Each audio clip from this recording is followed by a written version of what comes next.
क्या amphoteric oxide क्या होता है पहले तो बताओ। सो those metal oxide that react with both, ठीक। अभी आपकी आंखों की जो पिपल्स है इट विल एडजस्ट बाय, अभी हो जाएगी ठंडी बाय आइरिस, है ना, ठीक है। हाँ देखो एम्फोटेरिक ऑक्साइड तो पहले ये बताओ होता क्या, what is amphoteric oxide. So those metal oxide that react with acid as well as base. अब बेस भी हम एसिड भी स्ट्रांग लेंगे और सबसे हो जाएगा, बट जो कंटेंट एनसीईआरटी के हिसाब से जो एक्टिविटी दी थी वो दो की दी थी, HCl की और NaOH की। आप HCl की जगह H2SO4 भी ले लो, NaOH की जगह KOH भी ले लो, रिस्पेक्टिव सॉल्ट और वाटर बन जाएगा। वो तो आता है हमें बनाना, displacement reaction, double displacement reaction सब में बनेगा क्योंकि न्यूट्रलाइजेशन रिएक्शन होता है ना वो, तो वाटर सब में बनेगा। Amphoteric oxide neutralisation reaction show करता है, तो वाटर सब में बनेगा, सॉल्ट और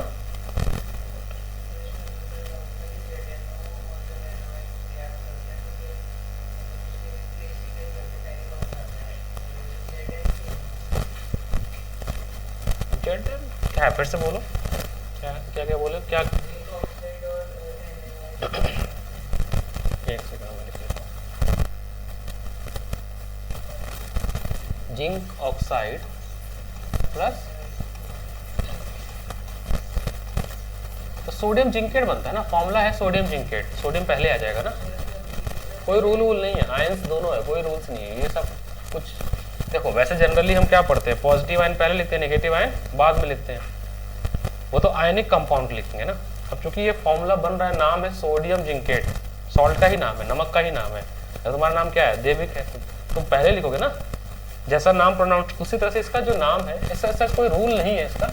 होगा भी तो 10th में नहीं है, ये भी बता रहा हूँ, होगा ऐसा भी नहीं है, हायर क्लासेस में होगी केमिकल मैकेनिज्म करके 11th-12th में, वो है नहीं। जब हम वहाँ पे आपको 11th-12th में केमिस्ट्री में हाइब्रिडाइजेशन पढ़ाया जाएगा, जो भी चीज़ें वो मैं तो पता नहीं मुझे।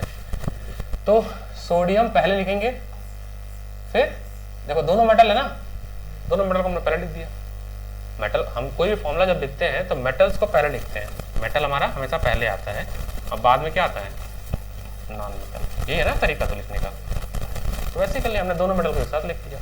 और फिर ऑक्सीजन, ऑक्सीजन क्या है, नॉन मेटल है, तो फॉर्मूला क्या है इसका, सोडियम जिंकेट। कहाँ पे 2 आता है, यहाँ पे, यहाँ पे, यहाँ पे क्या बताओ, Na2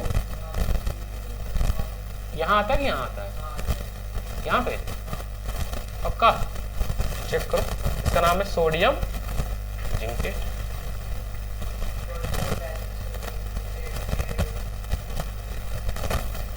और क्या वाटर भी बना है ना, इसको बैलेंसिंग बताओ, बैलेंसिंग बताओ, बैलेंस करो पुष्कर, इसका बैलेंस इक्वेशन बताओ। मुझे क्यों लगा सोडियम जिंकेट का फॉर्मूला गलत देख दिया हूं मैं, देखा हो तो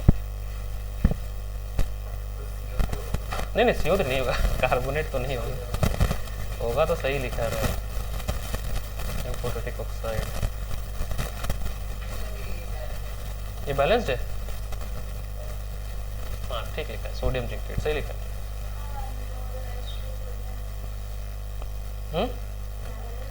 बैलेंस कैसे होगा, हाँ बैलेंस नहीं होगा, वहां पे हाइड्रोजन 2 है और यहाँ हाइड्रोजन 1 है, बैलेंस करो, बैलेंस करिए, बैलेंस करना पड़ेगा। यहाँ लगा दो 4, अगर मैं यहाँ 4 लगा देता हूँ, यहाँ पे 4 हो गया, वहाँ Na2 है। अगर हम 4 लगाते हैं, मान लो, करो करो ना बैलेंस, 2 लगाओ, चलो 2 लगा देते हैं। अगर हम 2 लगाते हैं, 2 NaOH, ठीक है, तो सोडियम 2 हो गया, वहां पे सोडियम 2 हो गया, ऑक्सीजन 2 और 1 3 हो गया, वहां पे भी 3 हो गया, हाइड्रोजन 2 इधर हो गया, हाइड्रोजन हाँ तो 2 लगेगा बस, यहाँ ये नहीं लगेगा, ठीक है। तो बैलेंस इक्वेशन क्या होगा, ZnO zinc oxide plus NaOH, यहाँ पे 2 हो जाएगा, और आपका क्या बनेगा, Na2 Zn sodium zincate plus, ये हो गया बैलेंस। 4 नहीं लगेगा, 4 तो ज्यादा हो जाएगा, 4 तो ज्यादा हो जाएगा सर। और बताओ देविक, डाउट आउट ला बताना मुझे, विच नॉन मेटल इज लस्टलेस। पढ़ने का टाइम इसीलिए दिया, 2 घंटे क्यों बैठा बोला है, which non metal is a good conductor of electricity? Graphite, graphite, ठीक है। तो good conductor of non metal पूछा था मैंने, गुड कंडक्टर, कोई बात नहीं, ऑफ नॉन मेटल, इसलिए मैंने इन लोगों को पहले बुलाया था ताकि ये रिवाइज कर लें। तो ये है आपका ग्रेफाइट। इसके डिटेल में हम पढ़ेंगे ग्रेफाइट क्यों गुड कंडक्टर है। ये शीट लाइक स्ट्रक्चर होता है कार्बन कंपाउंड में, और वीक वंडरवॉल फोर्स होता है, कोवेलेंट बॉन्ड वीक होता है। जैसे हम पोटेंशियल जनरेट करते हैं, 4 में से एक फ्री इलेक्ट्रॉन घूमने लगता है तो फ्री हो जाता है, ठीक है। Hardest non metal diamond. अभी हम लोग तुम आए तो पूछे थे ना, वही पूछता हूँ लोगों से, which metal are poor conductor of heat. अच्छा क्वेश्चन था ये, इसे देखो ऐसे क्वेश्चन निकलते हैं, विच, हाँ तो which metal are poor conductor of heat. हाँ लेड है, लेड है कि लिथियम है? लेड है, पीपी है ना, लेड। और क्या क्या था जी? 2 लिखवाया, 2-3 लिखवा देते। और क्या था? Mercury, Hg। और मरकरी एक्सपेंड होता, जलता नहीं है, ठीक है। तो ये अच्छा क्वेश्चन था। अच्छा जी, अब बताओ which metal is nor ductile nor malleable? Neither ductile nor malleable जी, और वो टूट जाता है, मतलब हम उसको वायर में कन्वर्ट नहीं कर सकते, ठीक है। चलिए, ये तो फिजिकल प्रॉपर्टी ऐसा बहुत कंफ्यूजिंग नहीं करेगा, तुरंत हम लोग आते हैं अपने, हाँ बताते हैं। तो जब कैल्शियम रिएक्ट करता है ना किसके साथ, वाटर के साथ, कौन सा गैस प्रोड्यूस होता है? हाइड्रोजन। वो हाइड्रोजन जो है कैल्शियम, मैग्नीशियम और उसके नीचे बेस पे चिपक जाता है, तो बबल बनाता है, जिसकी वजह से पानी में फ्लोट करता है। केमिकल प्रॉपर्टी में ही आएगा। ये फिजिकल प्रॉपर्टी है मेटल्स की, ठीक है। यहाँ पे ये वाला देखो, मेटल है high melting and boiling point accept gallium and caesium, ठीक है। अच्छा ये पीपीटी अच्छा लग रहा है तुम लोग? ये बहुत पीपीटी है मेरे पास, तो सोच रहा हूँ कौन सा चलाया जाए।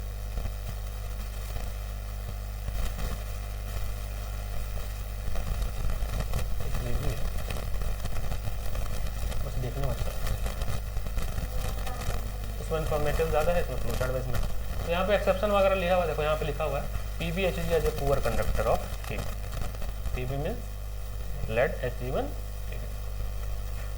मेटल हैज डक्टाइल प्रॉपर्टी, है ना, sonorous, shiny surface, solid at room temperature except mercury that is a liquid at room temperature except mercury. Box में एक्सेप्शन लिखा हुआ है, ठीक है।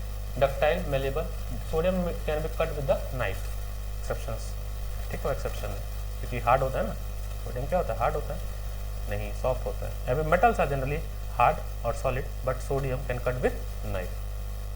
Sodium and potassium store in kerosene because of highly reactive, वो exothermic reaction show करते हैं। Lithium भी होता है, उसको भी स्टोर करते हैं, तीनों को करते हैं, ठीक। Physical property of non metal, तो iodine is a lustrous, bromine is a non metal which is at a liquid stage, melting and boiling point of diamond is high, ठीक है। Graphite is a good conductor of electricity. Non metal तीनों state में पाए जाते हैं, solid, liquid और gas, तीनों में पाए जाते हैं। लस्ट्रस नहीं होता, केवल आयोडीन होता है, एक्सेप्शन है। Poor conductor of heat and electricity because of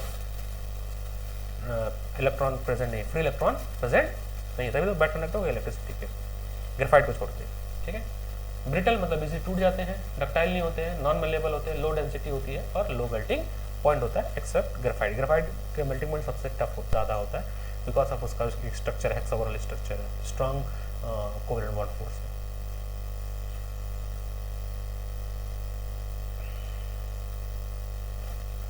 प्रयोग टेबल आपका आ नहीं रहा तो इसको छोड़ दिया जाए।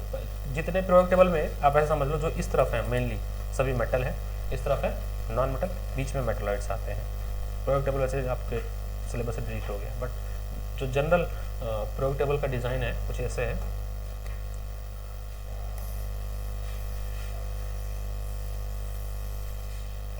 तो मोस्टली यहाँ तक मेटल्स हैं, और ये आपका इसमें कुछ जिग जैग आता है, ये आपके मेटलॉइड्स। तो मेटलॉइड्स वो होते हैं जो दोनों तरफ बिहेव करते हैं, मेटल और नॉन मेटल, जैसे सिलिकॉन एक सर्टेन टेम्परेचर पे वो दोनों की तरफ बिहेव करते हैं। ठीक है, एक वायरलेस माइक खरीदना अगले महीने खरीदना, थोड़ा देख के आया हूँ। अव्य ने बताया 4000 रुपये, बढ़िया है वो, यहाँ लगा ले, तार के झंझट खत्म। ठीक है, आगे बढ़ते हैं। केमिकल प्रॉपर्टीज है ना, यहाँ से शुरू करते हैं। ये अच्छा लग रहा है पीपीटी थोड़ा, ये वो इन्फॉर्मेटिव ज़्यादा है, वो भेज देंगे। तो हम लोग एनसीईआरटी वैसे जो भी है, ये तो रिवीजन क्लास है, हम एनसीईआरटी के थ्रू ही करेंगे, तो एक्टिविटी वाइज करेंगे, रिवीजन थ्रू द एक्टिविटी। तो पहला क्या है, पहला आपका है, पढ़ के बताना क्या है एक्टिविटी। फर्स्ट एक्टिविटी क्या है, reaction of metal with acid, chemical property of metal, यही वाला ये वाला नहीं, उसके पहले वाला, ये तो वाटर वाला है। 3 पॉइंट और नहीं कहाँ जा रहा है ये, रिएक्शन ऑफ, अच्छा पहला कौन सा है, बर्निंग ऑफ है ना शायद वो, हाँ। तो पहला है कि reaction of metal with oxygen, तो ये क्या बनाएगा, मेटल ऑक्साइड्स बनाएगा। इसको हम लोग अभी वो चैप्टर से कनेक्ट करने सीखो। पहली बात, कनेक्ट योर चैप्टर नंबर 1, 2, 3, तीनों चैप्टर को कनेक्ट करो, तभी अच्छा केमिस्ट्री पढ़ पाओगे आप। इसके बारे में ऐसा नहीं कि पहली बार देख रहे हैं इस चैप्टर में, ये पहले चैप्टर में ही था, फर्स्ट चैप्टर में था, दैट इज Mg वाला। तो मैग्नीशियम रिबन को जब हम जलाते थे, in the presence of oxygen it form magnesium oxide with white dazzling flame. ये रिएक्शन का टाइप कैसा है, कॉम्बिनेशन रिएक्शन है। देखो दो चीज मिलके एक चीज, क्या है ये, कॉम्बिनेशन रिएक्शन है। ये दोनों बातें कहां से बताया हमने, चैप्टर नंबर 1 से, चैप्टर नंबर 1 से। अब मेटल ऑक्साइड जो होता है वो बेसिक इन नेचर होता है, बेसिक इन नेचर, ये बताया हमने चैप्टर नंबर 2 से। एक्सेप्शन इस चैप्टर में बता रहे हैं, some metal oxide are amphoteric, some metal oxide are amphoteric. What is amphoteric? Amphoteric. So those metal oxide that react with both acid as well as base. इसमें आपके दो लोग थे, ऐसे तो 4 हैं, आपके सिलेबस में 2 है, एक है एल्यूमिनियम एंड जिंक। एल्यूमिनियम और जिंक का जो ऑक्साइड्स बनेगा वो एम्फोटेरिक होगा, मतलब वो दोनों चीजों से रिएक्ट कर जाएगा, acid as well as base से रिएक्ट कर जाएगा। कोई दिक्कत क्यों नहीं आया, जावा वाला इसको तो आना था, मतलब बाकियों का तो पेपर चल रहा है, कल मैथ का पेपर है। नमन तो आया था, पता है कि नहीं आएगी, उसका पेपर है, भगवान भी आया था। ठीक है, ओके, सो दिस इज लिखा है, this is basic in nature. Basic nature जानने के तरीके हैं, आप लिटमस पेपर टेस्ट कर लो। This magnesium oxide is basic nature, it turn red litmus to blue litmus. ठीक है, ओके। अगर हमने मेटल ऑक्साइड को फिर से एसिड में रिएक्ट कराया तो क्या बनेगा, सॉल्ट और वाटर, ये भी हम पढ़ चुके हैं एसिड बेस में ही। मेटल ऑक्साइड को प्रॉपर्टी था, reaction of metal oxide with acid, it form salt and water, this reaction is known as neutralisation reaction. Because metal oxide है क्या, बेस है, और यार एसिड, तो जब भी बेस रिएक्ट करेगा तो न्यूट्रल कंपाउंड तो बनेगा, है ना, ये तो बेस ही है, base. So base react with acid form salt and water and this reaction is known as neutralisation.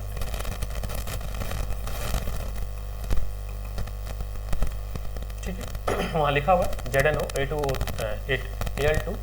है, ठीक है। अब चूंकि ये टाइपिंग सपोर्ट नहीं करता होगा, वैसे लिखा हुआ Al2, that is aluminium. Aluminium की वैलेंसी कितनी होती है पुष्कर, 3, ठीक है, और ऑक्सीजन की होती है 2, ठीक है। जिसको वैलेंसी नहीं याद है हम लिखते चलेंगे। तो Zn की वैलेंसी होती है +2, मैंने क्या कहा था, टिल बोर्ड तक हम लिखेंगे वैलेंसी, ताकि आपको याद ना हो तो भी याद हो जाए। और एल्युमिनियम की कितनी होती है, +3। जैसे टेबल हम याद नहीं करते ना, यूज़ करते करते हो जाता है, वैसे ये भी चीज़ है, यूज़ करते करते हमें वैलेंसी समझनी है, रटने नहीं बैठना नहीं है। Mg का कितना होता है वैलेंसी,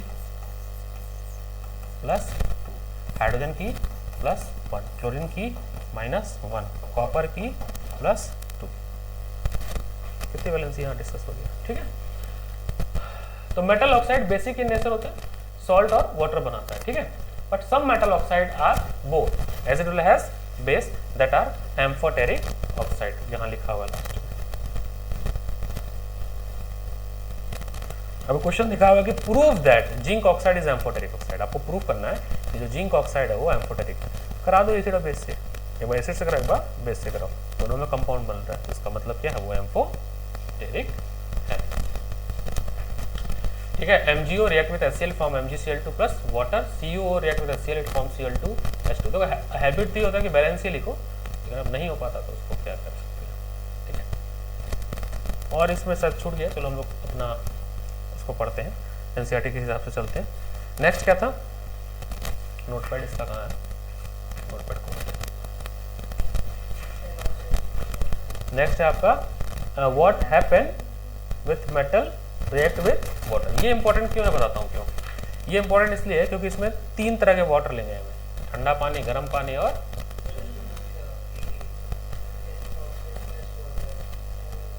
हाइड्रोक्साइड बनाएगा ना, यही ना। ठीक है, तो नेक्स्ट ये भी देख लेते हैं कि metal oxide plus water it form metal hydroxide. और क्या बनाता है,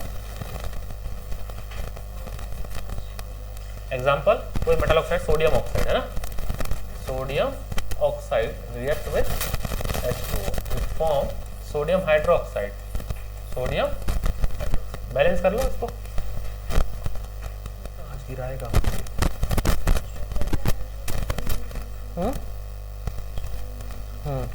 मेटल है वो बेटा, हम अभी आएंगे उसके, यानी क्या के तो हो गया बैलेंस, ऑक्सीजन 2 हो गया यहाँ पे, वहाँ पे ऑक्सीजन 2 है, हाँ ठीक हो गया। ठीक है, और 2-3 कर लो, कंप्लीट करना चाहते हो तो ले लो ये वाला Mg वो कंप्लीट द इक्वेशन, है ना, आता है ना करने को, कंप्लीट द इक्वेशन। किस टाइप का रिएक्शन है, उसका टाइप ऑफ रिएक्शन क्या है, कॉम्बिनेशन रिएक्शन तो है, but when two reactant combine and produce single product it is combination reaction। MgO का बना लो, और किसका बना लो, KO का बना लो, ठीक है, K2O बनेगा क्योंकि K की वैलेंसी भी 1 ही होती है। इसका भी रिएक्शन करा लो किससे, वाटर से। बताओ क्या बनेगा, इसका क्या बनेगा, MgOH का ट्वाइस, और यहाँ बनेगा KO। ऐसे जितना भी मिल जा रही है, देखो रिएक्शन को सीखने तरीका क्या है, खुद ही कॉम्बिनेशन बनाओ, परमुटेशन कॉम्बिनेशन बनाते रहो, रिएक्शन तुम्हें तैयार हो जाएगा, नहीं तो परेशान हो जाओगे तुम। हेडिंग क्या है अगली वाली एक्टिविटी, हेडिंग बताना बस। 3.10 activity metal react with water, metal react with water, react with. इसमें हम वाटर भी 3 तरह के लेंगे, नॉर्मल वाटर इसको हम लोग कोल्ड वाटर बोलेंगे, तो जो हाईली रिएक्टिव मेटल्स होंगे वो कोल्ड वाटर से रिएक्ट कर जाएंगे। ठीक है, फिर लेंगे हम लोग हॉट वाटर, और फिर लेंगे हम लोग स्टीम। तो जो मॉडरेट रिएक्टिव है नीचे आयरन से वाले, है ना, कॉपर के नीचे वाले, Mg के जो नीचे आएंगे वो केवल हॉट वाटर स्टीम से रिएक्ट करेंगे। Mg जो है सीक्वेंस बताना, थोड़ा क्या था भूल गया मैं, KNA CA Mg Al, याद नहीं किया तुम लोगों को ट्रिक। Al के बाद क्या है, Fe Pb, हाइड्रोजन Cu, इनके नीचे जरूरत नहीं थी वैसे। HAG, पुष्कर गाना सुनाओ, इसका नहीं पुष्कर सुनाएगा, सुनाओगा। कैटरीना ने छूट गया क्या, यहाँ जेडन छूटा, ठीक है, अब बनेगा, हाँ अच्छा सही बनाया इसने, अलग बना दिया। कटरीना ने कार मांगी ऑल्टो जेन फरारी, फिर भी हाय, ये हाय पे जोड़ दो, हाय हाय, क्यों मिली सिल्वर ऑडी। ठीक है, होंडा बना दिया इसने, तो ये भी ठीक है। अब देखो ये जो 3 है ना, ये 3 ऊपर के, they react with cold water, they react with, देखो जो कोल्ड वाटर से रिएक्ट करेगा वो सभी पानी से रिएक्ट कर जाएगा, समझने वाली बात ये है। जो चीज कोल्ड वाटर से रिएक्ट करेगी वो हॉट स्टीम से भी कर जाएगी। हमारा कंसर्न केवल क्या है, हॉट और स्टीम से। Mg जो है, Mg समझना, Mg only react with hot water and steam, cold water से रिएक्ट नहीं करता, कोल्ड वाटर से रिएक्ट नहीं करता है। इसके जो नीचे वाले हैं इन तीन की, ये only react with steam, only react with steam. आपको लक्ष्मण सिंह दिया था ना मैंने, हाँ अभी जरूरत पड़ेगी मुझे। अब समझिए रूल्स देखते हैं। रूल्स में आप बताना थोड़ा सा मेरे को कि मेटल का रिएक्शन जब हम वाटर से करते हैं और वो वाटर कैसा हो, कोल्ड हो, तो क्या बनेगा, ये बनेगा सॉल्ट और हाइड्रोजन गैस प्रोड्यूस होगा। सॉल्ट प्लस, सही बोल रहा हूँ ना, वेरीफाई कर लेना, सॉल्ट बनेगा और हाइड्रोजन गैस प्रोड्यूस होगा। इन दोनों के केस में, सोडियम एंड पोटेशियम के केस में हीट भी प्रोड्यूस होगा, सोडियम और हीट, इसीलिए इन दोनों केस में एक्सोथर्मिक होगा। क्या होगा, एक्सोथर्मिक होगा, एक्सोथर्मिक रिएक्शन होगा। Because of they are highly reactive, they produce large amount of heat, large amount of heat, जैसे पटाखे फूटते वैसे। दैट्स वाई इनको इस केरोसिन में स्टोर करना पड़ता है। स्टीम एंड हॉट वाटर से, बस कोल्ड वाटर से नहीं करता है। ध्यान लिख दूंगा, do not react with cold water, do not react with cold water. हम बात कर रहे हैं एट अ रूम टेम्परेचर, क्योंकि केमिस्ट्री में बदल जाती हैं चीजें अगर हमने कैटलिस्ट और टेम्परेचर चेंज कर दिया। All scenario is at a room temperature, ideal situation में कोल्ड वाटर।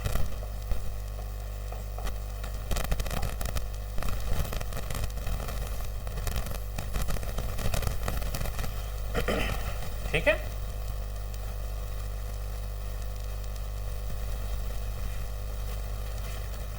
अगर देना मेरे को लक्ष्मण सिंह लगेगी,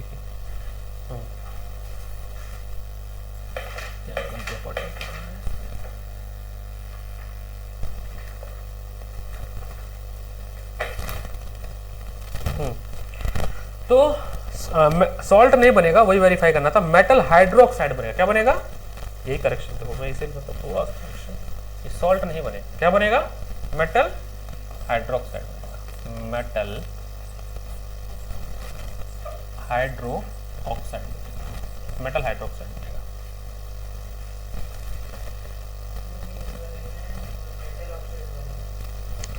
मेटल ऑक्साइड बनेगा आपका जब पानी स्टीम हो। क्या हो,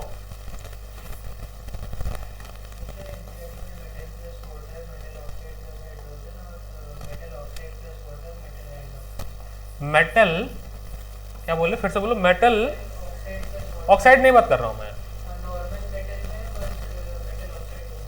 नहीं, नॉर्मल मेटल में ऑक्साइड, मेटल ऑक्साइड तब बनेगा जब वाटर कैसा हो, स्टीम हो। क्या हो, अभी लिख रहा हूं, एग्जांपल समझ जाओगे। अगर पानी स्टीम हुआ, समझना, अभी भी एग्जांपल लिखेंगे समझ जाएंगे, तो बनेगा ये मेटल ऑक्साइड बनेगा। क्या बनेगा, और बनेगा H2। एग्जांपल देखो, एग्जांपल लिखते हैं, कोई स्केल नहीं चाहिए, एग्जांपल देखते हैं इसका।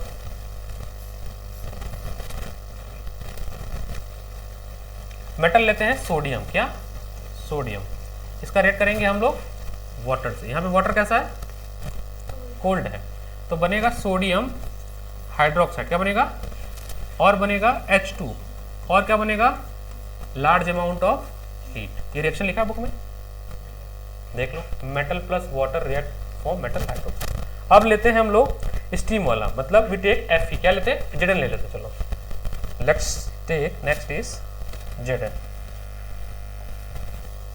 Zn क्या है, जिंक है।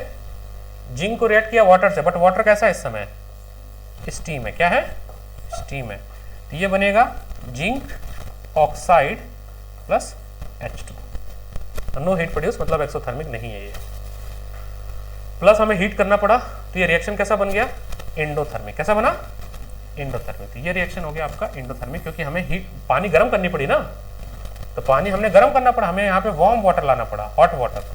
तो ये रिएक्शन कैसा कहला गया, एंडोथर्मिक, एंडोथर्मिक reaction.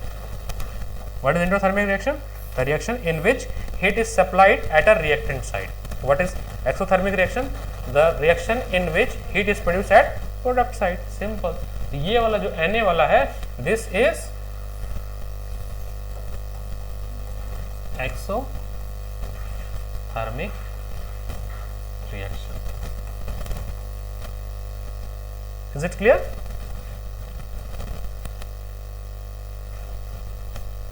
आपके बुक पे जो क्वेश्चन आया, जो पेपर में क्वेश्चन आया है वो आया है mg और ca से। क्वेश्चन क्या आया है बेटा? अरे नेक्स्ट कर दे इसको, पीडीएफ सर से बोलते कन्वर्ट करके उसको आपको अपलोड कर दीजिएगा, पीडीएफ बन जाता है। आपको क्वेश्चन है कैल्शियम और mg, बहुत इंपॉर्टेंट, इन दोनों बहुत ध्यान देना है, ca और mg पे, ca और mg पे ध्यान देना है। क्यों देना? देखना, ca को जब हम वाटर से रिएक्ट करते हैं, किससे रिएक्ट करते हैं? वाटर से।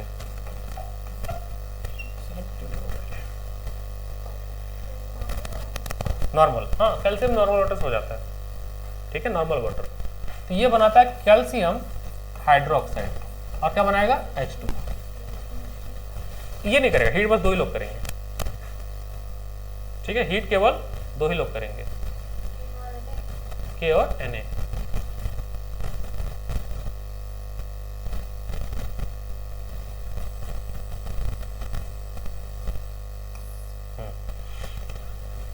ये जो कैल्शियम हाइड्रोक्साइड बना है ना, ये स्टार्ट फ्लोटिंग,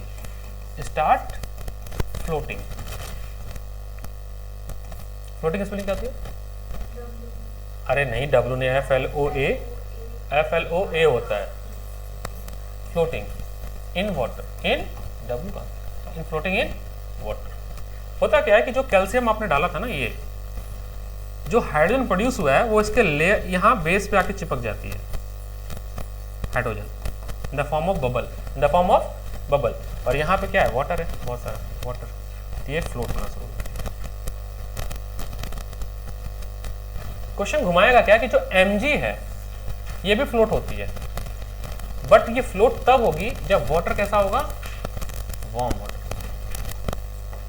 और याद रखना, स्टीम पे कभी फ्लोट नहीं होगी, स्टीम तो गैस है ना, कहां से फ्लोट होगी? तो mg का क्या बनेगा? mg react with warm water, H2O कैसा होगा? Warm water. तो बनाएगा क्या? Magnesium hydroxide. क्या बनेगा? Magnesium hydroxide plus H2O। और ये जो MgO है ये भी स्टार्ट फ्लोटिंग। आपको शायद पहले लिखवाया होगा मैंने, ठीक है, लिखवाया था इसमें ना कि the piece of magnesium metal start floating in water due to the bubble of hydrogen gas stick to it surface. Calcium react with cold water but magnesium react only with the hot water. The piece of calcium metal start floating in water because the bubble of hydrogen gas formed during the reaction stick to its surface। NCERT में भी underline कराया है, notes में भी होगा, master notes में भी होगा, पहले भी लिखवाया है, ठीक है सर।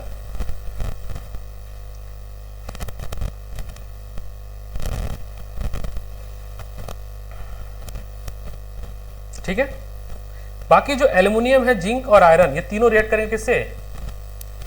Only steam. और आपके बुक में एक फिगर बना हुआ बहुत बड़ा सा, ये फिगर नंबर 3.3। अगर आप एनसीईआरटी के फिगर 3.3 देखते हैं तो आपको उस टेस्ट ट्यूब में कुछ रखा हुआ है ना? इस टेस्ट ट्यूब में यहाँ पे नहीं, मेटल तो रखा ही हुआ है, ये जो, हाँ ये क्या रखा हुआ है? Glass wool. इसको पानी में डुबो कर रख दिए, जैसे कॉटन भी रख सकते थे, अब ग्लास वूल इसलिए रखे, आप कोई कपड़े भी डुबो कर रख सकते थे। हम क्या कर रहे हैं, यहाँ से जो हीट सप्लाई कर रहे हैं, when we supplying the heat, this heat is transfer to glass wool. अब चूंकि ग्लास की एक प्रॉपर्टी क्या है कि वो टेम्परेचर, जो उसका लेटेंट हीट ऑफ वेपराइजेशन बहुत ज़्यादा होता है, तो बहुत ज़्यादा उसको हीट मिलेगा तब वो वेपर में बनेगा। यानी यहाँ से जो वेपर निकलेगा, यहाँ से जो पानी का वेपर निकलेगा, उसकी टेम्परेचर काफ़ी ज़्यादा होगी। कॉटन रखते तो शायद उतना ज़्यादा ना होता। और इसके बीच में जो आपने मेटल रखा है, यहाँ पे मेटल की वायर रखी है, और मेटल क्या रखा है, या तो एल्युमिनियम रख सकते हो, या तो जिंक रख सकते हो, या Fe रख सकते हो। तो रिएक्ट होने के बाद ये बदल जाएगा किसमें? ऑक्साइड्स में। किसमें? ऑक्साइड्स में। तो आपको ये याद होना चाहिए कि ग्लास वूल क्यों यूज़ किया गया है, बिकॉज ग्लास वूल जो है उसकी टेम्परेचर ज़्यादा होती है, लेटेंट हीट ऑफ वेपराइजेशन काफ़ी ज़्यादा होती है। Latent heat of vaporisation. मान लो यहाँ पे कॉटन का कपड़ा रखा होता, तो भी वेपर बनता है, बट उतना ज़्यादा गर्म वेपर नहीं बनता ज़्यादा। हाँ, वो स्टीम निकलती है, वो यहाँ से रिएक्ट करती है। ठीक है, अब देख लो एक बार एनसीईआरटी। और फिर यहाँ से देखो कि पाइप वाइप लगा हुआ है, ये पाइप लगी है, और कहाँ जा रहा है? सोप सोल्यूशन में जा रहा है ना, ये सोप सोल्यूशन में जा रहा है। सोप सोल्यूशन में जाएगा तो बबल बनेगा, यहाँ से गैस प्रोड्यूस होगी, कौन सी? हाइड्रोजन, है ना। ये हाइड्रोजन गैस यहाँ पे जाएगी, वाटर रखा हुआ है, तो बबल किसका बनेगा? इसमें वाटर है, हाइड्रोजन गैस। अच्छा ठीक ठीक, हाँ ठीक है, वो लेवल राइज हो जा रहा है। ठीक है, पॉप साउंड वाला नहीं है, लेवल राइज बता रहा है कि पानी का लेवल बढ़ेगा, इसका मतलब हाइड्रोजन आ रहा है तो इसको अपलिफ्ट कर दे रहा है। मेरे को पॉप वाला अलग होता है। चलो, ये आपकी लेवल क्या हो जा रही है? राइज करती है। पॉप साउंड से भी कर सकते थे, बबल रख दो तो भी हमें पता चल जाएगा हाइड्रोजन गैस आ रहा है। और हाइड्रोजन गैस हल्का होता तो पानी को लेवल को वो उसने वो कर दिया, राइज कर दिया। तो ये है, ये एक्टिविटी पढ़ लो, बड़ा इंपॉर्टेंट है, एक बार अच्छे से फिर से पढ़ लो, क्योंकि थोड़ा सा कंफ्यूज कर रहा है ये एक्टिविटी। पढ़ो एक बार फिर से, क्या है ये।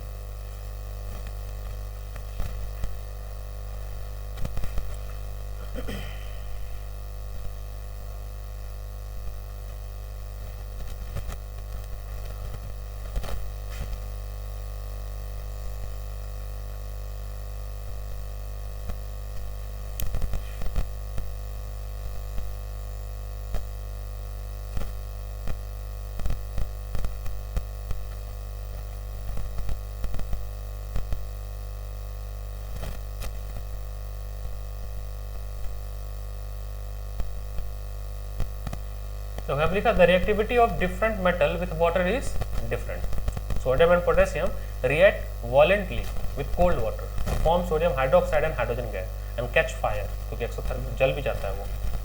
ठीक है, calcium react with less violently with water to form calcium hydroxide and do not catch fire, मतलब एक्सोथर्मिक नहीं होता, नॉर्मली रिएक्ट कर देगा। Magnesium react only with the hot water to form magnesium hydroxide and hydrogen. Metal like aluminium, iron and zinc react only with steam to form metal oxide and hydrogen. Metal like जो नीचे वाले हैं, hydrogen के नीचे वाले जो लोग थे, वो रिएक्ट ही नहीं करते हैं। Do not react with lead, copper, silver, gold do not react with water. क्योंकि लेस रिएक्टिव में वाटर को डिस्प्लेस नहीं कर पाते, वाटर में से हाइड्रोजन को डिस्प्लेस, तो जितने भी रिएक्टिविटी में H के नीचे हैं वो सब वाटर से रिएक्ट नहीं करते। ठीक है, अगली एक्टिविटी क्या होगी? रिएक्शन विद, नेक्स्ट क्या है? ये इंपॉर्टेंट है लेकिन activity, cold water hot water वाला, एसिड। तो क्या बनता है बताओ? उसका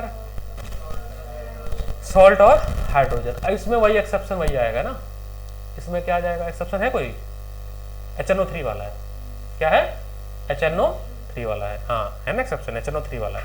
तो HNO3 क्या करता है? ऑक्सीडाइजिंग एजेंट है, तो ये H2 को वाटर में कन्वर्ट कर देता है, लेकिन 3 लोग के साथ इसकी ताकतें खो जाती हैं। हाँ, Zn, है ना। तो हमने इसके बारे में डिस्कस किया है। ठीक है, कि हमने क्या पढ़ा कि जो मेटल है, when metal react with acid it form salt and hydrogen gas, salt and hydrogen gas. ये तो नॉर्मल रूल है, लेकिन अगर उसी एसिड की जगह पे अगर आपका HNO3 एसिड आ जाता है, नाइट्रिक एसिड, HCl आएगा तो कोई दिक्कत नहीं, ये रूल फॉलो हो जाएगा। हाँ, H2SO4 आ गया, तीनों चैप्टर कनेक्टेड है, H2SO4 आ गया तो भी कोई दिक्कत नहीं। लेकिन जैसे HNO3 आया और यहाँ पे 3 मेटल को छोड़ के कोई भी मेटल आ जाए, 3 को छोड़कर, कौन कौन? एक्सेप्ट कौन से मेटल नहीं होने चाहिए? आपका Mn नहीं होना चाहिए, Mg नहीं होना चाहिए और Zn नहीं होना। इन तीनों को छोड़ दिया जाए और कोई भी मेटल अगर आता है तो वो नाइट्रिक, मतलब नाइट्रिक का सॉल्ट बनेगा और H2O बन जाएगा। यानी डिफरेंस ये है कि यहाँ हाइड्रोजन बन रहा था और यहाँ पे H2O बन जा रहा था। इसकी वजह हमने एक conclusion, because HNO3 is a strong oxidising agent. हमने लिखा था बिकॉज HNO3 is strong oxidising agent, but यहाँ पे काम नहीं कर रहा है। इनके साथ क्या होगा? अगर ये 3 आ रहे हैं, Mn आ रहे हैं या Mg आ जा रहे हैं या Zn आ रहे हैं, और इनके साथ HNO3 रिएक्शन कराया, if react with HNO3 it produce salt plus H2। तो बहुत ज़्यादा इंपॉर्टेंट है ये HNO3 वाला किस्सा, is highly important reaction of nitric acid with metal. Okay,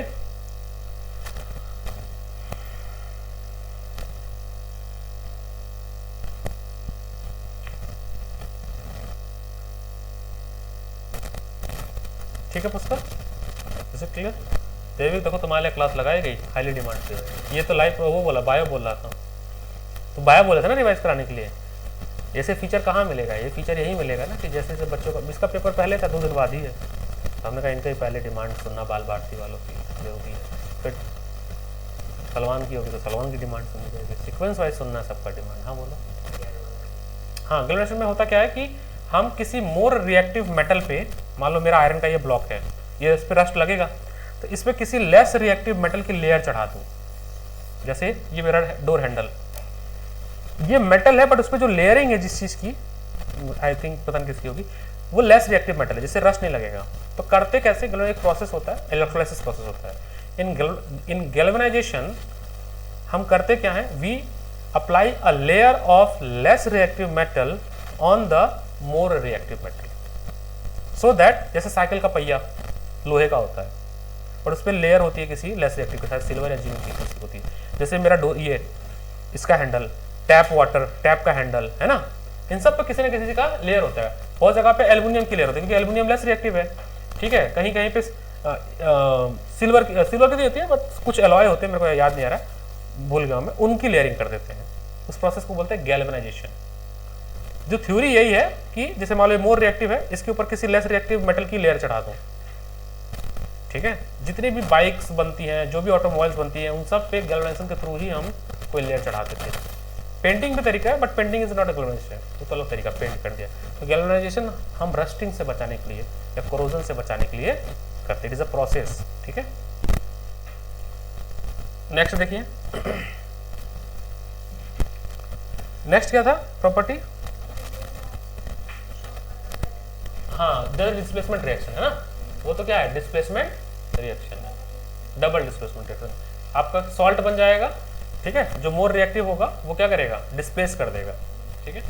hydrogen gas is not evolve when the metal oxide react with nitric acid because it is a strong oxidising agent, ठीक है। Because जो H2 produce होगा as a intermediate product, वो खुद ही water में convert हो जाएगा, reduce हो जाएगा। क्या हो जाएगा? रिड्यूस हो जाएगा। Now next is reaction of metal with metal salt solution, that is a double displacement reaction या डिस्प्लेसमेंट रिएक्शन। यहाँ पे देखो Mg है, डिस्प्लेसमेंट रिएक्शन, डबल नहीं, सिंगल ही, ठीक है। आप ध्यान से देखो, डबल भी हो सकता है बट दोनों सॉल्ट सॉल्यूशन होने चाहिए, है ना। डबल तब होगा जब दोनों सॉल्ट सॉल्यूशन होगा। ये क्या है? एक मेटल है X, ये एक सॉल्ट सॉल्यूशन है, मान लो AB, है ना। आगे क्या हो गया? XB मिल गया, ये बन गया XB और आपका A अलग हो गया। The more reactive metal displace less reactive metal from their salt solution, this type of reaction is known as displacement reaction. Double में तो 2 होते हैं, एक्सचेंज ऑफ आयंस होता है, उसमें रिएक्टिविटी सीरीज नहीं होता है, that is displacement reaction. Displacement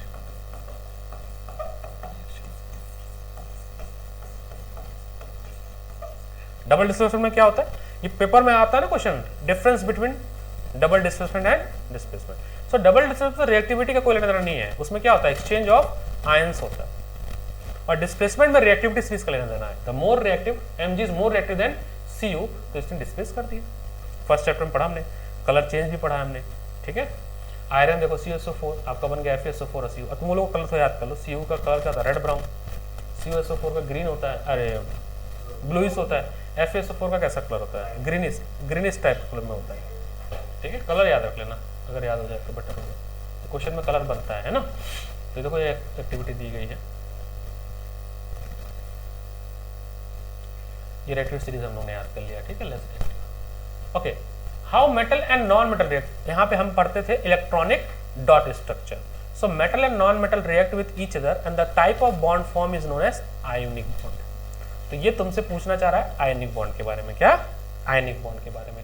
so metal and non metal react with each other and to produce form ionic bond. तो metal and non metal, metal react with non metal, non metal, तो किस type का bond होता है? ये type of bond ionic bond.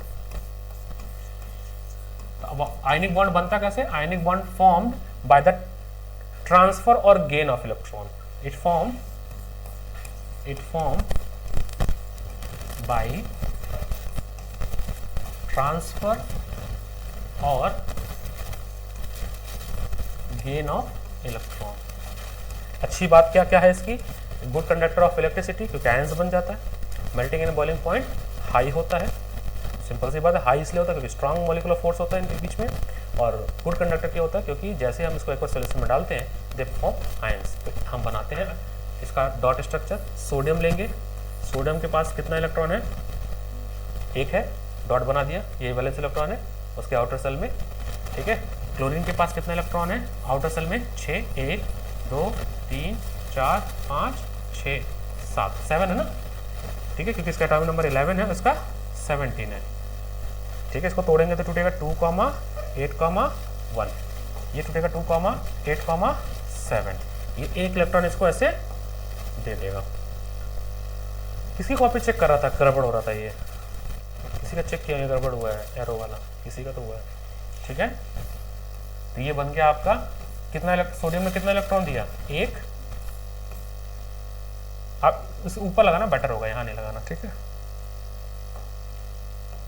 चलो इसको box बनाओ, एक को बॉक्स बनाना और एक को ब्रैकेट में बनाना, ठीक है। ऐसा कुछ लिखा नहीं किसको बनाओगे, बट आप बना लेते। ये होगा Na, कितना इलेक्ट्रॉन दिया इसने, +1। क्लोरीन को ऐसे वाला ब्रैकेट में लगा देना, कितना इलेक्ट्रॉन लिया, एक, 1 2 3 4 5 6 7, ये डॉट अब यहाँ आ जाएगा। हाँ मेरे को याद आ गया, एक बच्चे कॉपी चेक कर रहा था, उसने क्या किया, तो लिखा ऐसे ही था, डॉट ये रहने दिया, अब ये डॉट यहाँ क्यों रहेगा, इसका डॉट कहाँ चला गया, ये गलती नहीं करना है, ठीक है। अभी इसके पास डॉट नहीं है, ये समझ लेना, इसके पास डॉट नहीं, इसका डॉट चला गया यहाँ पे, ठीक है। ये डॉट जो था, ये डॉट इसका, ठीक है, रेड कलर का डॉट है, ये थोड़ा बड़ा बना देता हूँ क्योंकि ये कॉपी चेक करने से एज अ टीचर पता चलता है कि अगला बच्चा गलती करेगा क्या। तो ये डॉट अब यहाँ नहीं है, कहाँ चला गया,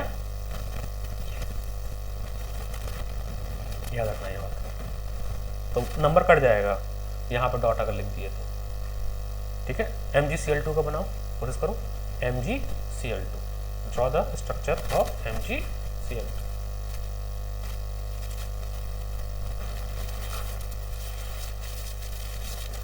MgCl2 का बनाओ,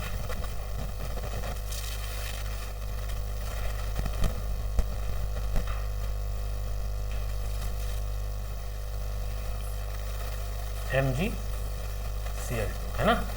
अब ध्यान देने वाली बात है, आपको यहाँ पे समझने की क्या जरूरत है, आपको ये समझने की जरूरत है कि Mg के साथ 2 क्लोरीन चिपका हुआ है, Mg के साथ क्लोरीन 2 आएंगे, क्लोरीन कितने आएंगे, 2 आएंगे, और Mg एक ही आएगा। Mg के पास 2 इलेक्ट्रॉन थे, तो यहाँ बना दे रहा हूँ मैं, क्यों बना रहा हूँ, क्योंकि मुझे ऐसे डोनेट करना है, एरो दिखाना है।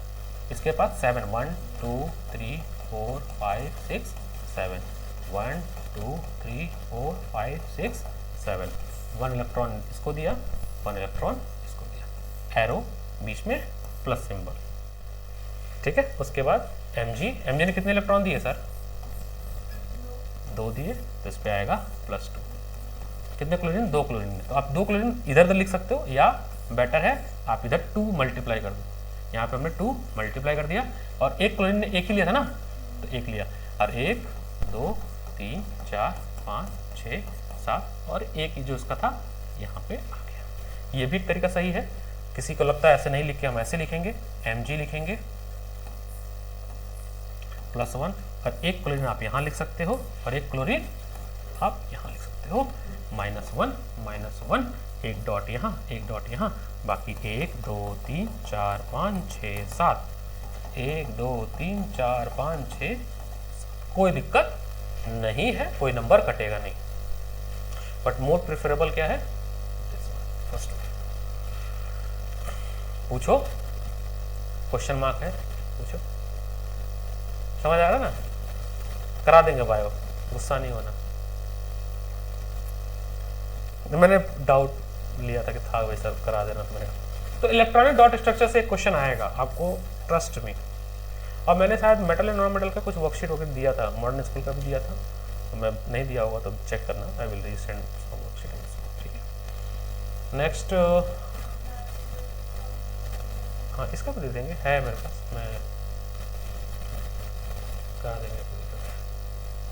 Okay, next come to the, अगला क्या है, हाँ तो ये आयनिक आपको प्रॉपर्टी दिया होगा, प्रॉपर्टी ऑफ आयनिक बॉन्ड, पढ़ो तो एक बार, ये लिया 4 प्रॉपर्टी है, चारों प्रॉपर्टी प्लीज आपको लर्न होना चाहिए। आयनिक बॉन्ड गुड कंडक्टर होते हैं, that is properties of ionic bond. Properties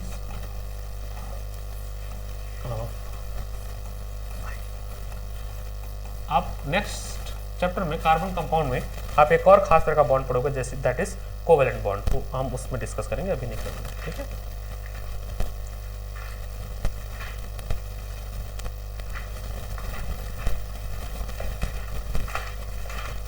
properties of ionic bond, क्या क्या प्रॉपर्टी है, पहले प्रॉपर्टी बताओ।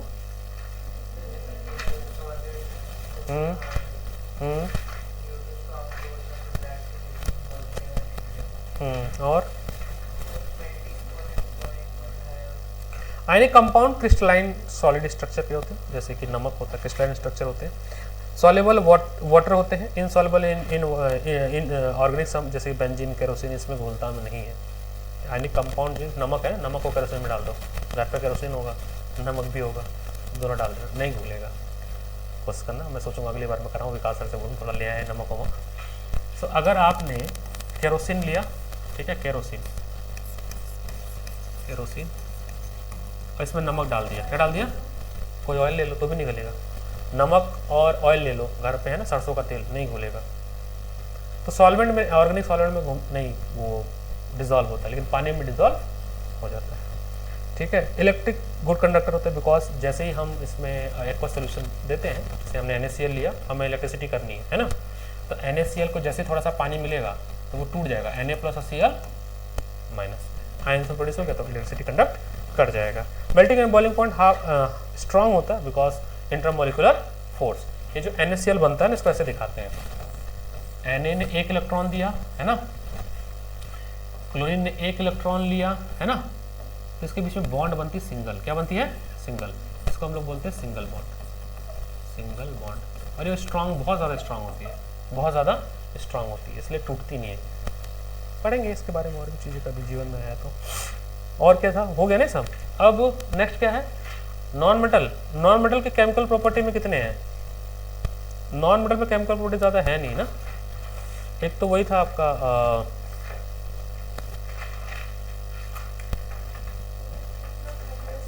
हाँ, उसकी नॉन मेटल केमिकल प्रॉपर्टी पहले ही आ गया, मिक्स हो गया था ना। Chemical property of non metals, तो chemical properties of non metal.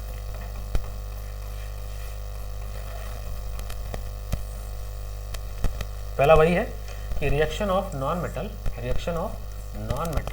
With water, reaction, अरे oxygen, reaction of non metal with oxygen, ये बनाते हैं नॉन मेटल ऑक्साइड। क्या बनाते हैं, नॉन मेटल ऑक्साइड। और नॉन मेटल ऑक्साइड जो होते हैं वो एसिडिक इन नेचर के होते हैं। कैसे होते हैं, एसिडिक इन नेचर। जैसे आप नॉन मेटल ले लिया था हमने कार्बन, इसको जला दिया, कार्बन मतलब कोयला, तो क्या बन गया, CO2, तो क्या बन गया, CO2 बना, क्या बना, CO2। अब जब नॉन मेटल का ऑक्साइड पानी में हम मिलाते हैं तो एसिड बनता है, क्या बनता है, एसिड। जैसे CO2 को आप पानी में डिजोल्व कर दो तो ये बनेगा आपका कार्बोनिक एसिड।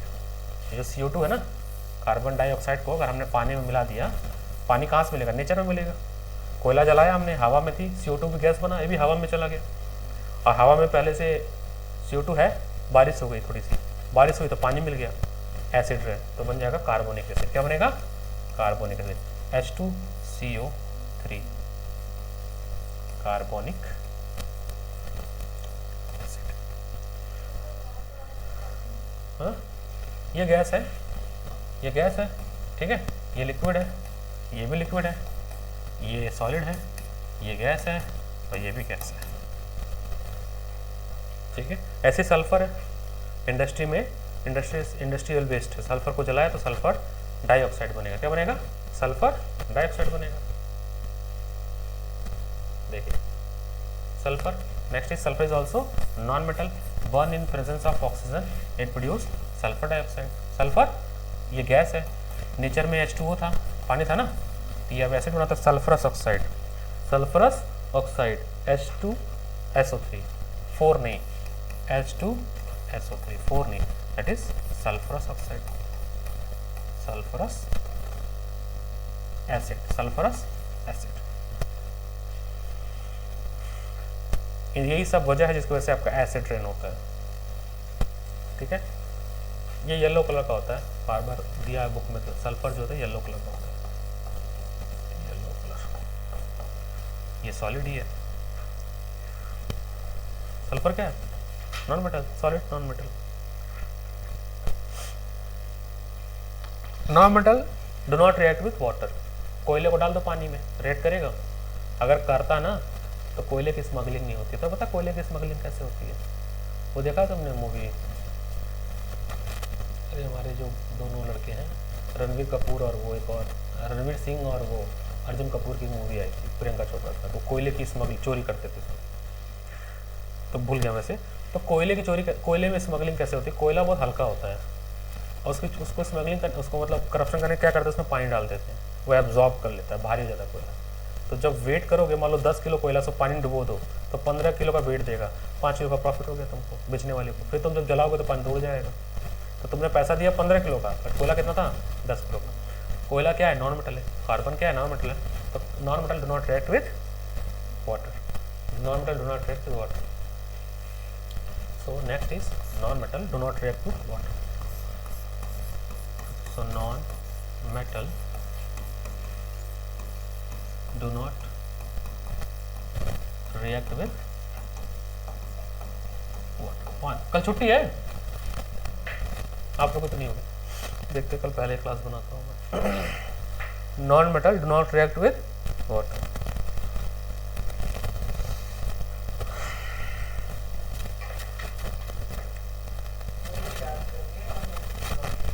है बुक में, पढ़ो, है, देखिएगा। ये सब है। अगला देखना क्वेश्चन जो बनेगा वो मेटल नॉन मेटल के यूज पे बनेगा, उन दोनों के डिफरेंस पे बनेगा। ठीक है, अगला क्या है? अकरेंस ऑफ, अकरेंस मतलब कि मेटल को कैसे एक्सट्रैक्ट करते हैं। तो मेटल हमारे अर्थ क्रस्ट में पाए जाते हैं।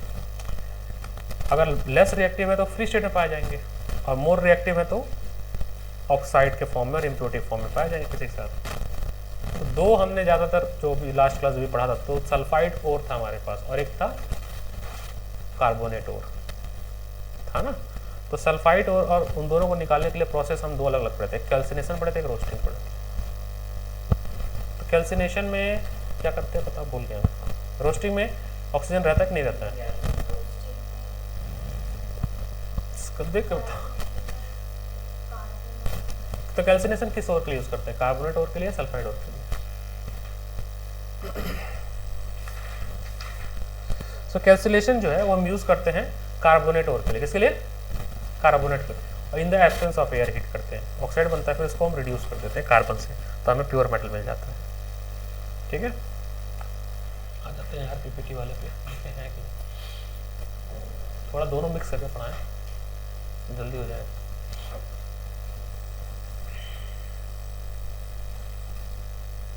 ये डॉट स्ट्रक्चर हो गया है ना,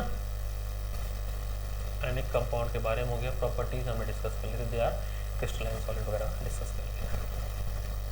अकरेंस, इसमें डिफिनेशन आता है पता है, मिनरल और गॉज, एक एक नंबर का।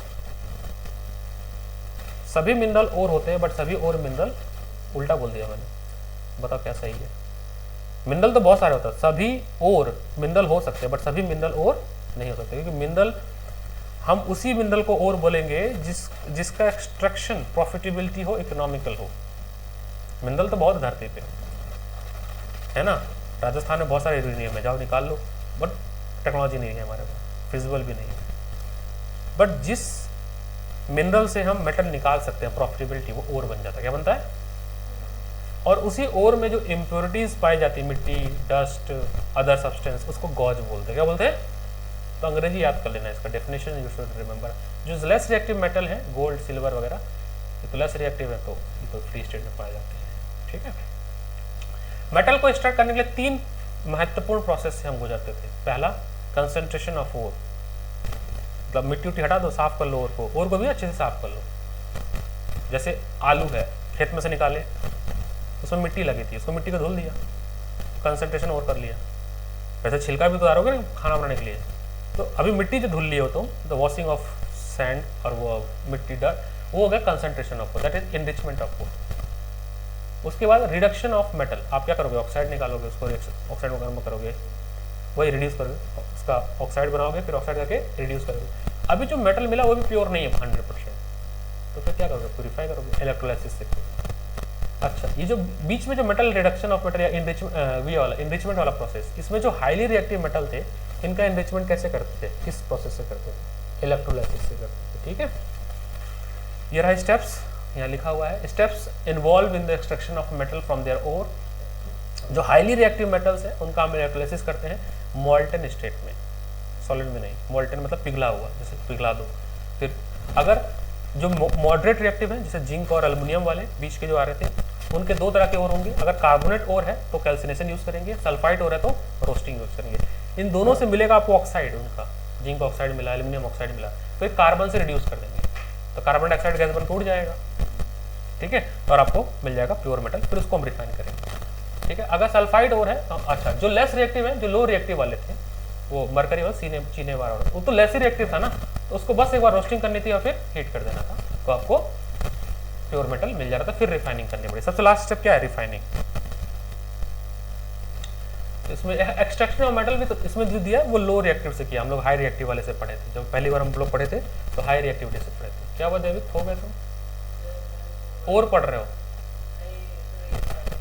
अच्छा, आ ही नहीं रहा है तो मैं क्यों जा रहा हूँ, रुक जाता हूँ। इन लोगों में आ रहा, बाद में करा देंगे इनको। भाई जितना आ रहा आप लोगों में पहले उतना कराए ना, इन लोगों में भी करा देगा। यहाँ से रिवीजन हम लोग बाद में। अभी मेरा जो टारगेट है वो है शुरू करना है रिप्रोडक्शन चैप्टर। और क्या रिवीजन करना है तुमको, कंट्रोल फॉर्मेशन या पूरा बायो? पूरा बायो। तब पहले रिप्रोडक्शन खत्म कर दे तब ना, क्योंकि वो अपने आप में बड़ा टॉपिक है रिप्रोडक्शन, बहुत बड़ा टॉपिक है। 6-7 क्लास में मैं पढ़ाता हूँ उसको अभी तक। हाँ, 1-2 क्लास में भी पढ़ा दूंगा तो ठीक से पढ़ाया और लिखवाऊँ। लिखवाना अगर नहीं है तो मैंने नोट्स भेज दिया रिप्रोडक्शन का, मास्टर नोट्स मिला कि नहीं मिला? नहीं मिला, अभी भेज देता हूँ रिप्रोडक्शन, अभी भेज देता हूँ। रिप्रोडक्शन टॉपिक जो है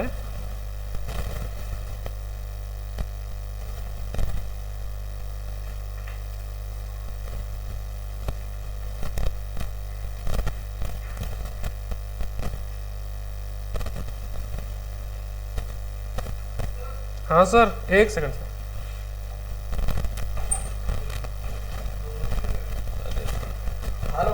हाँ हाँ, ठीक है चीज सर, बच्चे हैं हमारे। अरे यार ये बच्चे ऐसे क्लास कैंसिल करते हैं, बड़े तेज गुस्सा लगती है। हाँ हाँ, हो रही है।